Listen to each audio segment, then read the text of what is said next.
29 biomes Mojang deleted, rejected, or decided were too disturbing to add to Minecraft. Some of these were fully added to the game before they were scrapped. Some barely lost a community vote, and one would have made Minecraft into a literal horror game. There was even concept art for it. Starting first with the rarest biome ever added to Minecraft. In 1.18, Mojang deleted it, and I'm guessing almost none of you noticed. Because really, the modified jungle edge biome, while statistically rare, wasn't anything visually spectacular. It's really just a gradient biome that would only occur when certain other biomes generated next to it. To put it in perspective, the mushroom fields biome, which is already very rare, covering only 0.1% of the world, modified jungle edge is roughly 1,000 times rarer. And now if you have one of these left in your world, it's definitely rare, because you can't generate any more since the Caves and Cliffs Part 2. I'm not even someone who likes jungle planks, but for that kind of rarity, I'd do it to show off. And that's not the only forest that Mojang's deleted from Minecraft. Did you know that we used to have rainforests in the game? Well, they didn't look nearly as cool as this modded version. In fact, the real rainforests were just a slight variation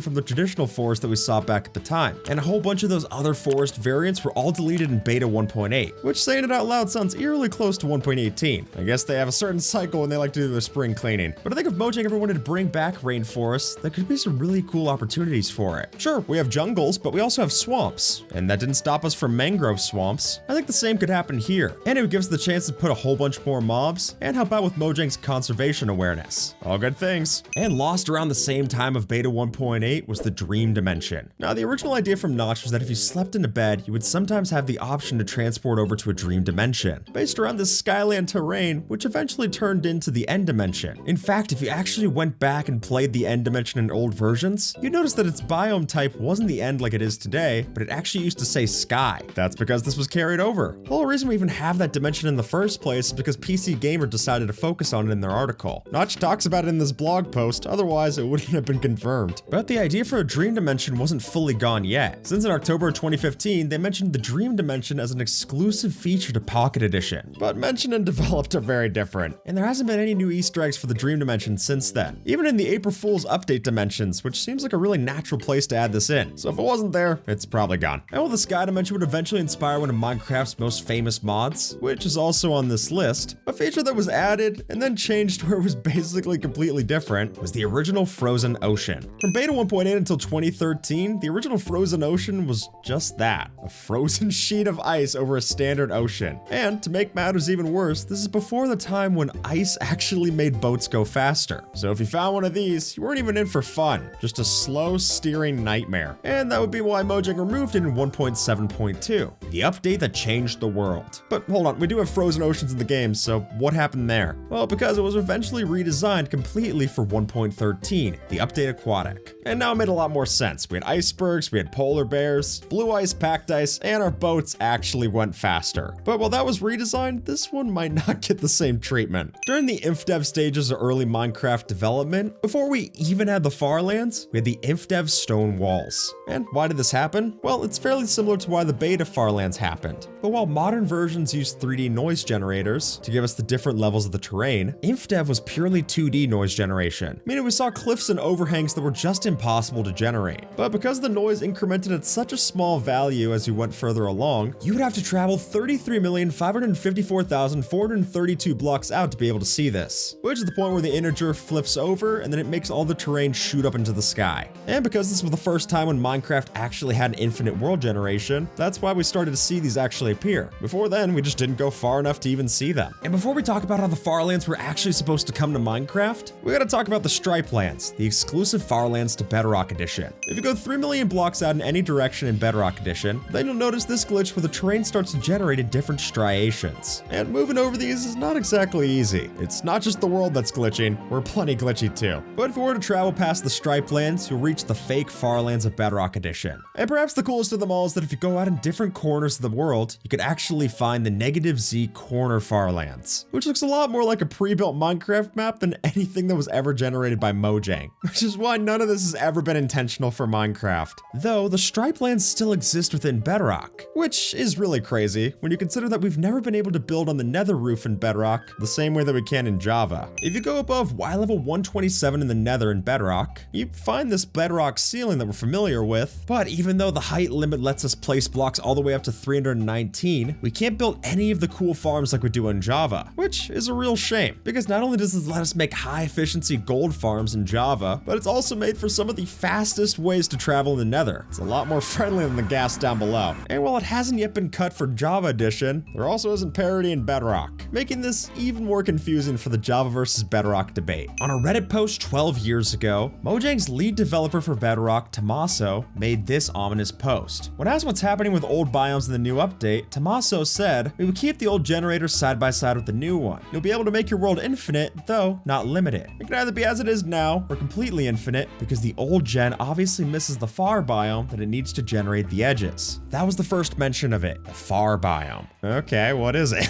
Well, we wouldn't find out just yet. It wouldn't be until we got this screenshot of it actually put onto Twitter, where it was officially confirmed to be a Farlands experiment. Though, unlike the original Farlands of having to travel out millions of blocks, this one was only 10,000 blocks away. It would be mentioned again in another to-do list tweeted out by Tommaso as well. Just a few months later, you could check at the bottom there, the far biome. And this would have been the first time that Mojang actually made the Farlands an intended part of the game. Or it would have been. But since Tommaso's left Mojang, and that original exchange happened over 10 years ago, I doubt this idea's ever come into the game. But not every idea that Mojang throws away dies forever. Some just show up in Minecraft dungeons, like the desert biome vote showing up in the dungeons biome, the Cacti Canyon. And unfortunately, as prior Minecraft developer Mark Watson said, there aren't exactly plans to canonize everything from dungeons into Java and Bedrock. I mean, these aren't exactly likely. And in earnest, I guess we only have ourselves to blame, because it lost the round in the first vote. But I think there's a real reason to get these into the game, mostly because lush trees and caves already cause us to have some green popping out in the desert.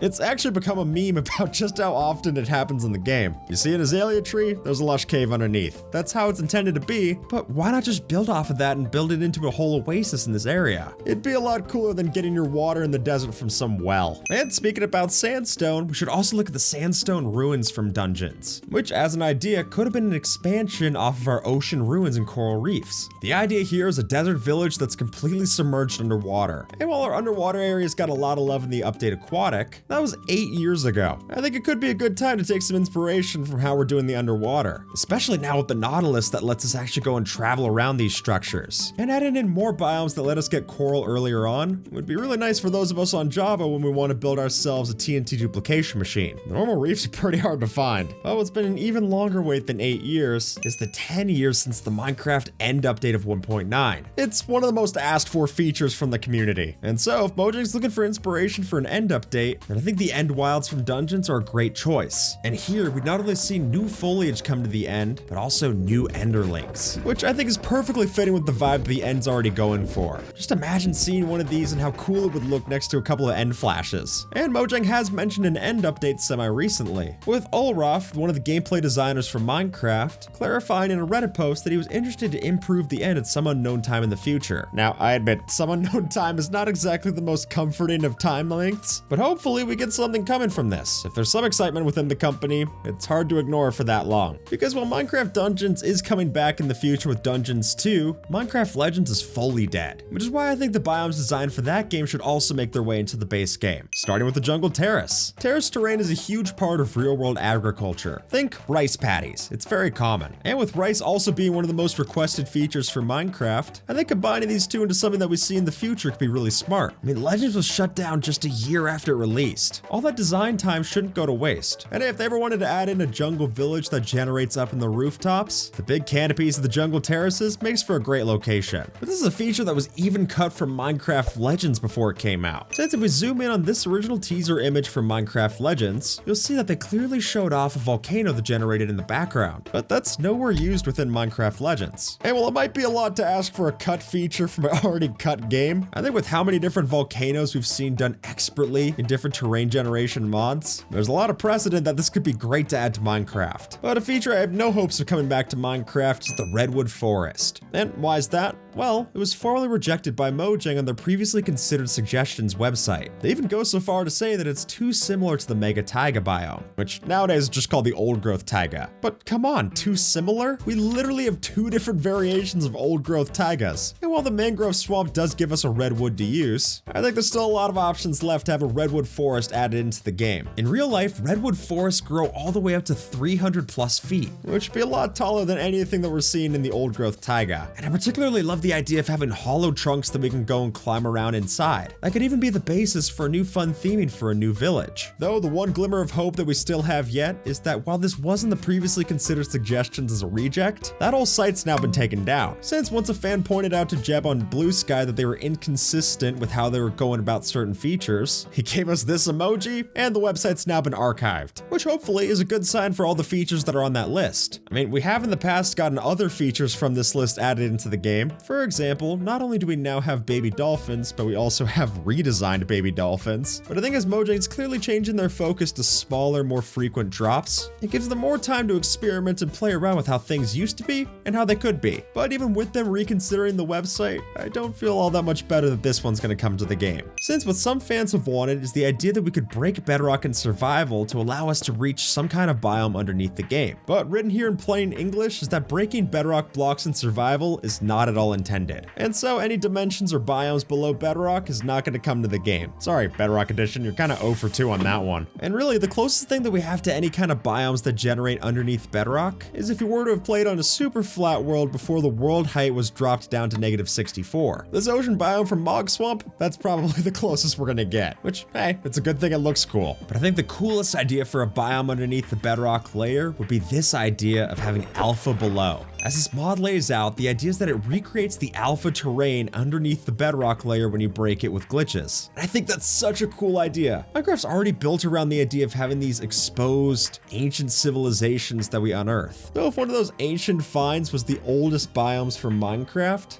that would just be so cool. Sure, the current implementation feels like a creepypasta, which I guess nowadays we just call it ARG. But I think the fact that these old textures don't even exist within the game in the programmer art texture pack really makes it unlikely that they'd come to the game at this point, especially given how Mojang separated themselves from Notch's old development. It still looks really cool though. And speaking of old features coming back in a new way, one of the last mobs that lays dormant within Minecraft's code is the Giant. It's been around since Minecraft 2009 in the survival test. And while they teased around with the idea of giving it actual AI, plus a baby giant variant in 1.14 snapshots, they did roll those back. But this community suggestion of a giant biome, I think that would be insanely cool. I'm picturing something like Tiny Huge Island in Mario 64, where it's made to look like a normal level, except all of the world generation is massive. Now it justifies the zombies. They're not giants, they're just zombies, at least to their size. And a fan request that's even more popular than the giant biome is a magical forest. It's something that we've seen in plenty of different fantasy games by this point. An enchanted forest with different colored water and beautiful glowing plants. Really, the closest thing that we have to this is the lush cave biomes or any of the different forests that we're going and seeing in the Nether, and those are anything but enchanting. So having this as an option for not only different kinds of wood, but also different locations to build your base, I think it'd be pretty special. It would definitely be fitting if they wanted to add in the different colors of allays that we've seen spawn in other things like Minecraft Legends. The 2 biome votes that we saw in 2018 and 2019 also left their fair share of losers, like these ones that were planned for the savannah: baobab trees, ostriches, and most disappointingly, termites. Now don't get me wrong, I don't think it's particularly fun to have termites eating away at your base, but I think the termites would have been a really natural lead into the different armadillos that we got. And the fact that we didn't get any added in when we did have the armadillo winning the mob vote seems to me that despite what Mojang says, these really are forgotten. But Lady Agnes has gone on record saying at multiple different points that they haven't forgotten about these features. And honestly, I think all the savannas need is just to take after vanilla tweaks and change the biome color map. This golden grass is a lot more aesthetically pleasing than what we see currently. And Agnes was right, they didn't forget about the biome vote losers. At least the ones that came from 2019. Since even though mountains won that year, later on the swamp biomes would be added in 1.19, which unfortunately means the Badlands changes that we were also teased with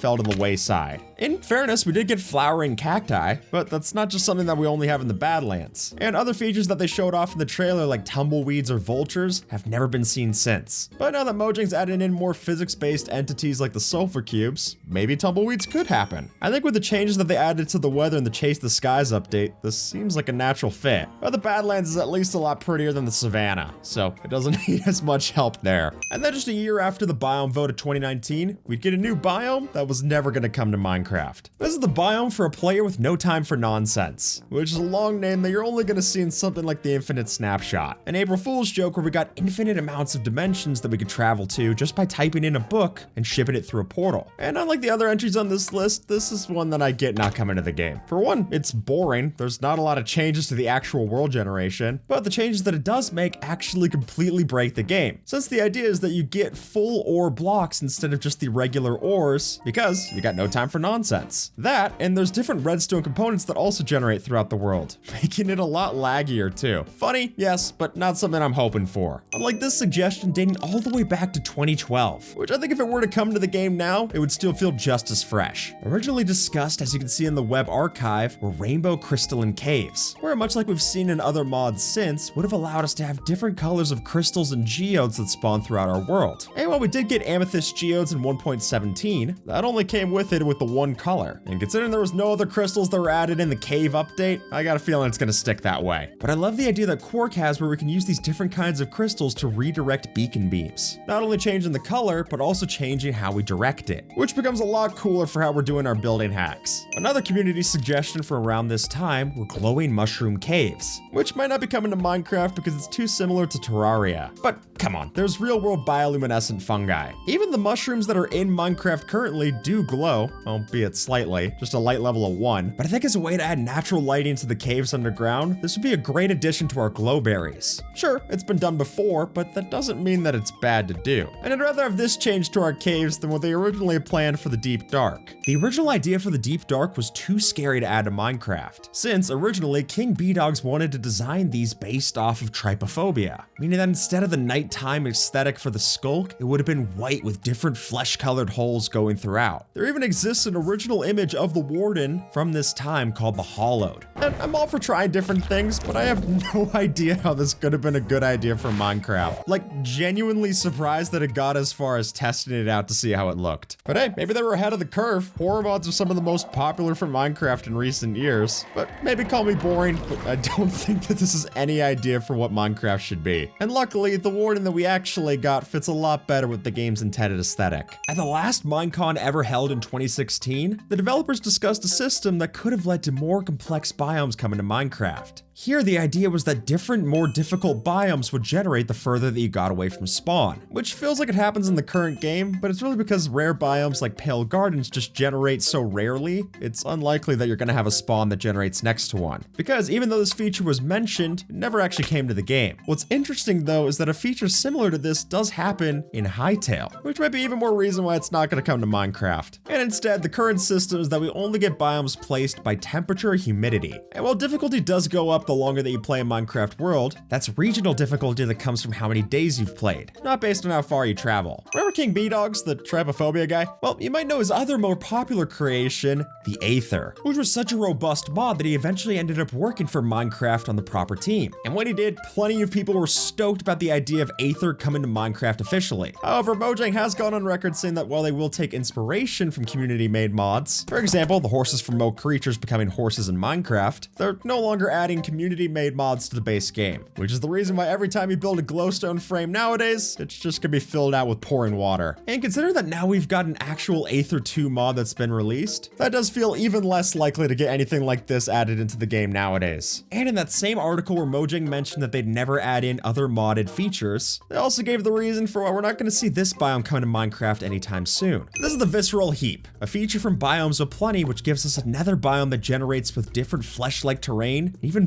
body fluid blocks. And thankfully, Mojang has said that they're not going to add in any content that's based on bodily fluids or visceral gore themes, which is likely also the reason why the skulk had to change. Remember, Minecraft has an E10+ rating across the board. Even though the game can feel scary, they're not trying to make it explicit, which is why other creepypastas like the End Corruption likely aren't coming to the game either. There have been plenty of glitches in Minecraft that look like ARG horror, like this birch forest that generated looking like it was spawned with Herobrine because it's just a glitch in the snapshot, and every time they get patched out, which is why, as cool as this feature is from Biomes Aplenty, the End Corruption biome, it's really something that we're only ever going to see in mods. Though I do love the idea of having in these purple and black missing texture blocks officially within the game, and if you were going to place it anywhere, the end really does feel like the natural inclusion. Maybe if they even wanted to add in some of the rejected features that we've talked about in this video, they could add it in parts through the corruption. But again, again, that might be a concept that's too similar to Terraria. So the most official Herobrine that we'll get is only in the patch notes. But as we saw recently, some scrapped biomes can come back. Like the pumpkin pastures from Minecraft Dungeons, which like the rest of Dungeons, were never intended to come to vanilla. And the whole idea of different seasons was even scrapped by Dinnerbone, until TwitchCon this year, where Minecraft announced the new fall drop bringing with it a new fall biome, the Dappled Forest. And not only do we get back our autumn textures, but also with it shelf mushrooms, which were originally teased for the trees that we saw from the Birch Forest back in the Wild update. So if this forest can give us back some of the cut content, then maybe there's hope for the rest of the list. And with that, folks, YouTube thinks that you might like this video, so see if they're right and have a good one,